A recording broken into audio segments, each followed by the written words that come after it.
Eksekusi rumah serta bangunan cagar budaya di Menteng, Jakarta Pusat pagi tadi berlangsung ricuh. 2 orang ditangkap polisi karena melakukan perlawanan.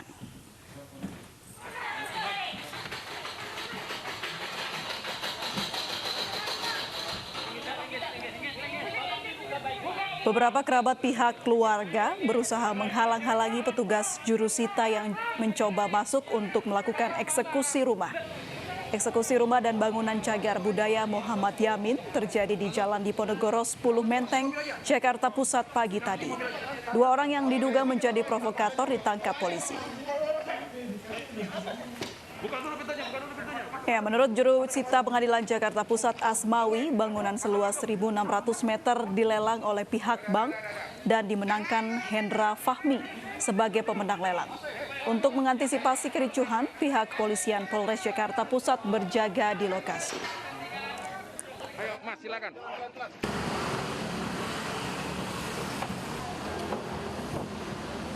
Merupakan putusan, melainkan ini adalah risalah lelang.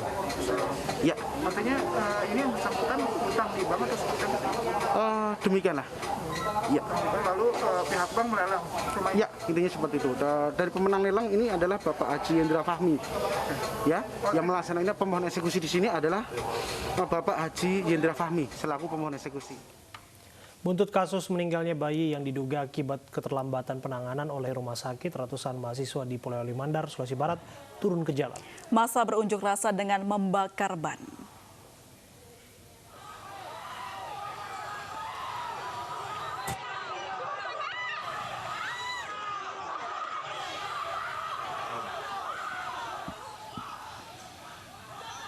Ratusan mahasiswa ini memaksa masuk kantor Bupati Polewali Mandar siang tadi. Sambil berorasi, massa menuntut agar Bupati memperbaiki layanan COVID-19. Massa juga menuntut Direktur RSUD mundur pasca kasus meninggalnya seorang bayi lantaran diduga terlambat mendapat perawatan.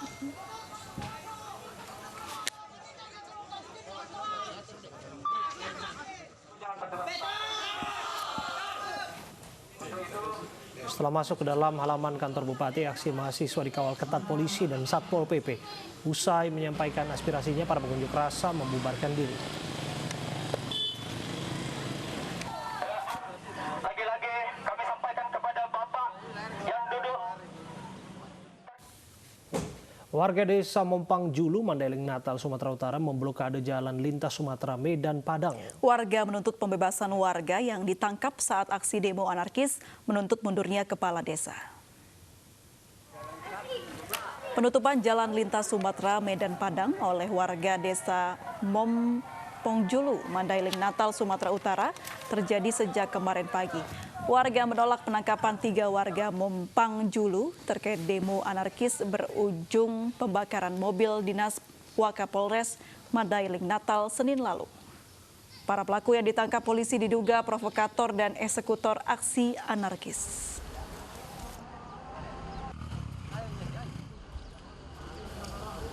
Akibat blokade jalan, warga tidak dapat melintas. Hingga kini suasana di Jalinsum, Medan Padang, tepatnya di desa Mompang Julu, Panyabungan Utara, Mandailing Natal relatif sepi. Polisi berjaga atas tidak terjadi demo yang berujung anarkistis. Ada demo di situ, Pak. Blokir. Diblokir. Udah lama belum? Udah ada sekitar 2 jam, 3 jam lah, Bang. Bapak harus lewat mau kemana? Ini mau arah ke Padang Sidempuan. Geram dikirim video mesum oleh selingkuhan suami, seorang istri di Medan, Sumatera Utara melabrak suaminya ke kantor camat. Ya, peristiwa ini membuat ASN yang bekerja di kantor camat heboh hingga keluar ruangan.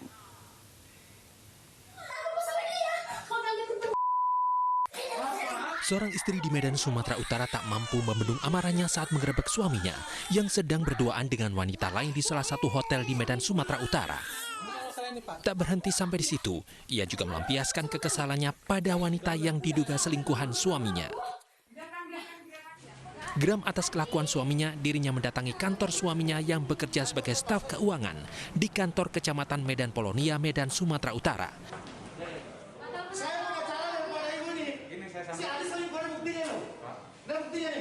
Bersama kuasa hukumnya, ia protes kelakuan suaminya di hadapan para aparatur sipil negara di kantor Camat Medan Polonia dan akan melaporkan suami serta selingkuhannya ke polisi. Sudah berkali-kali berselingkuh, ketahuan selingkuh sama saya.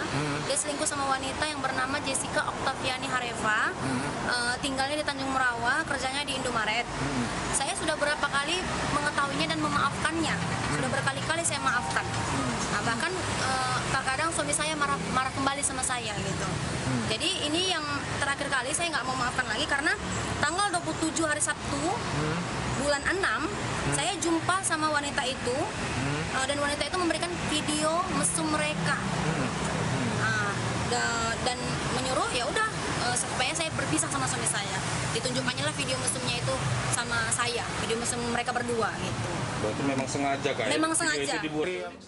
Laporan kasus video mesum kini ditangani Polda Sumatera Utara. Dari Medan, Sumatera Utara, Adi Palapa Harahap, iNews melaporkan. Pemirsa, perselingkuhan berujung petaka bukan sekali dua kali terjadi. Sebelumnya di Jeneponto, Sulawesi Selatan, seorang polisi menembak tentara karena perselingkuhan. Sedangkan di Medan, Sumatera Utara, seorang hakim dibunuh istrinya karena dianggap sering berselingkuh.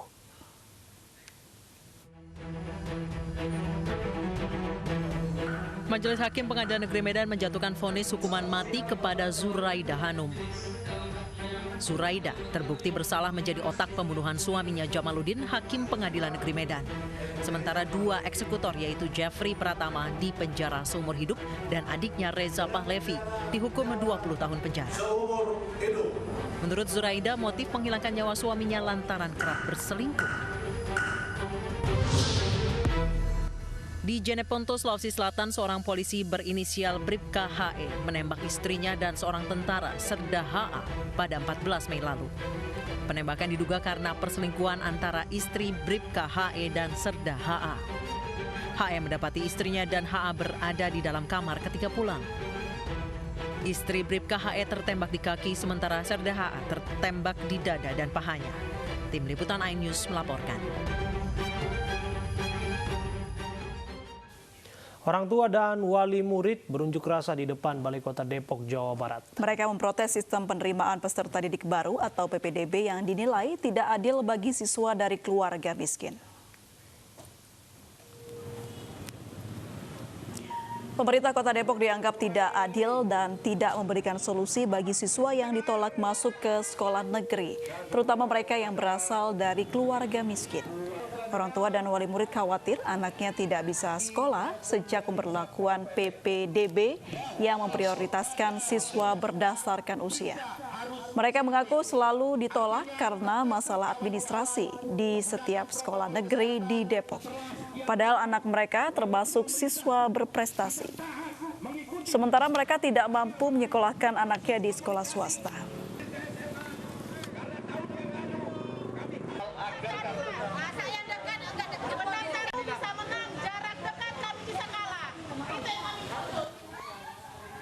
Sementara di Asahan, Sumatera Utara, orang tua siswa mengamuk setelah mengetahui anaknya tidak diterima di SMA Negeri 1 Kisaran. Menurut orang tua, siswa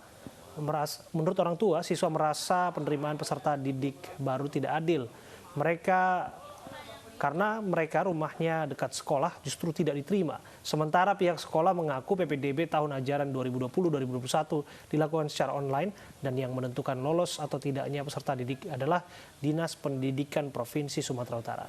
Orang tua siswa akan mengadukan permasalahan PPDB ke DPRD Kabupaten Asahan.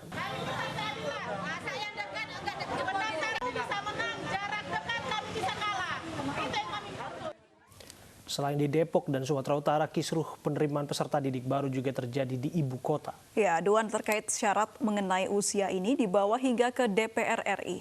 Sementara itu, Komisi 10 DPR RI meminta ada evaluasi menyeluruh dari Kementerian Pendidikan terkait kebijakan tersebut.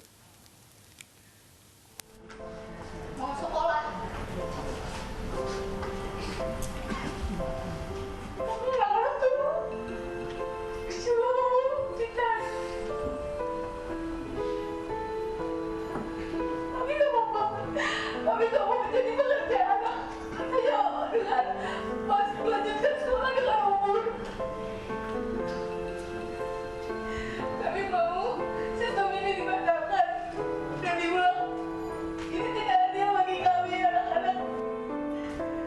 Tangisan dan kekecewaan ini disampaikan salah seorang siswa saat audiensi antara Komisi 10 DPR RI dengan orang tua para calon peserta didik baru dan perwakilan KPAI. Ungkapan ini seolah mewakili perasaan banyak calon peserta didik yang kecewa dengan kebijakan syarat penerimaan peserta didik baru. Sistem penerimaan peserta didik baru atau PPDB DKI Jakarta hingga kini masih menuai kontroversi. Penerapan sistem PPDB yang memprioritaskan usia lebih tua membuat banyak siswa menderita.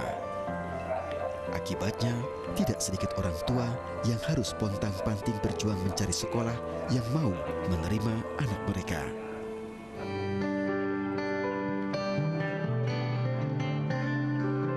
Cahya, salah satu orang tua siswa, mengaku syok dengan sistem zonasi yang berubah dari jarak ke umur.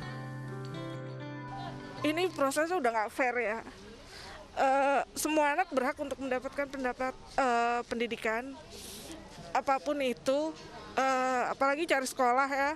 Lagi zaman gini udah nggak ada UN, lagi pandemi, nyari sekolah juga susah. Lebih dilihat lagi ya untuk sistem zonasi ini berdasarkan yang katanya berdasarkan jarak berubah jadi umur gitu kan. Itu terus terang kita shock banget pas dapat pengumuman bahwa zonasi itu berdasarkan umur. Laporan langsung terhadap Komnas Perlindungan Anak dirasa tidak cukup. Protes orang tua pun berlanjut di jalanan. Tuntutan mereka pun jelas, hapus PPDB zonasi usia. Batalkan PPDB 2020. Kenapa, Pak? Anak-anak kita sekolahkan untuk pintar. Anak-anak kita sekolahkan untuk pintar. Tapi saat ini yang dipakai usia. Kepintaran tidak perlu. Lihat anak-anak kami di rumah, nangis, marah, tidak mau makan. Rusak mental anak-anak kami. Batalkan PPDB 2020. Dengan didampingi Ketua Komnas Perlindungan Anak Aris Merdeka Sirait, para orang tua murid menyuarakan protes mereka. Kebijakan PPDSW 2020 itu harus dibatalkan, diulang kembali. Kalau memang tidak bisa diulang kembali, diterima semua peserta didik itu. Nah, itu supaya adil, supaya tidak ada istilah mengkotak-kotakkan, membentur-benturkan miskin kaya dan tidak. Sementara itu, anggota Komisi 10 Putra Nababan menegaskan agar jangan sampai kisruh PPDB DKI ini menambah beban calon orang tua murid. Menteri Pendidikan harus mengevaluasi secara menyeluruh peraturan ini. Saya rasa dalam hal ini Menteri Pendidikan, dalam hal ini Dirjen Dikdasmen ya, harus melakukan evaluasi menyeluruh terhadap pelaksanaan dari permen yang dituliskan dalam SK Kepala Dinas Pendidikan, karena ini adalah masalah yang sangat mengganggu tadi saya sampaikan rasa keadilan masyarakat. Ya, jadi dalam hal ini tidak bisa dianggap remeh, tidak bisa hanya sekedar memberikan solusi, tapi evaluasi menyeluruh. Kenapa dalam waktu 1 bulan tanpa sosialisasi mereka membuat masyarakat Jakarta menjadi budak, menjadi marah, dan sampai mungkin mereka harus turun ke lapangan juga melakukan aksi demonstrasi depan kantor gubernur. Itu melanggar protokol kesehatan itu. Jadi protokol kesehatan pun ditabrak untuk memperjuangkan nasib anak-anaknya. Sejauh ini belum ada keputusan apapun terhadap kisruh PPDB DKI 2020 ini. Para orang tua peserta PPDB kini mengambil langkah pelaporan Kadisdik DKI Jakarta kepada Ombudsman.